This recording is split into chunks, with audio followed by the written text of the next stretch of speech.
To Rituparna Chakma shoots and there we go. That's the Rituparna চাকমার double hattrick ও সাবিনা খাতুনের ৭ গোলে ২২-০ গোলে জয় পেয়েছে ঋতুপর্ণা চাকমার পারো এফসি। ভুটান নারী ফুটবল লিগে সাবিনা ঋতুপর্ণাদের পারো এফসির জয়যাত্রা অব্যাহত। আজ তারা ২২-০ গোলে ফুটসিলিং এফসিকে হারিয়েছে। বাংলাদেশ নারী ফুটবল দলের সাবেক অধিনায়ক সাবিনা খাতুন ম্যাচ সেরা হয়েছেন। Ritu goes for the post again.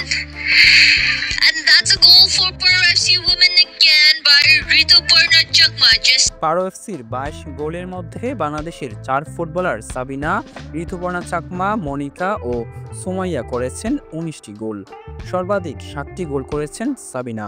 Rituparna Chakma ৬টি গোল করেছেন, সুমাইয়ার ৪টি ও মনিকার গোল সংখ্যা ২টি। প্রথমার্ধে ঋতুপর্ণাদের দল ১১-০ গোলে এগিয়ে ছিল। পারো এফসির গত ম্যাচে সেরা খেলোয়াড়ের পুরস্কার পেয়েছিলেন বাংলাদেশের সুমাইয়া। আজও সেরা খেলোয়াড়ের স্বীকৃতি বাংলাদেশের ফুটবলারের হাতেই। ৭ গোল করে ম্যাচ সেরা হয়েছেন সাবিনা খাতুন। গোল করে বলেছেন, গোল করেছি ও দল জিতেছে, ভালো লাগছে, এই ধারাবাহিকতা বজায় রাখতে চাই। চলতি লিগে সাবিনার গোল সংখ্যা ২০-এর অধিক।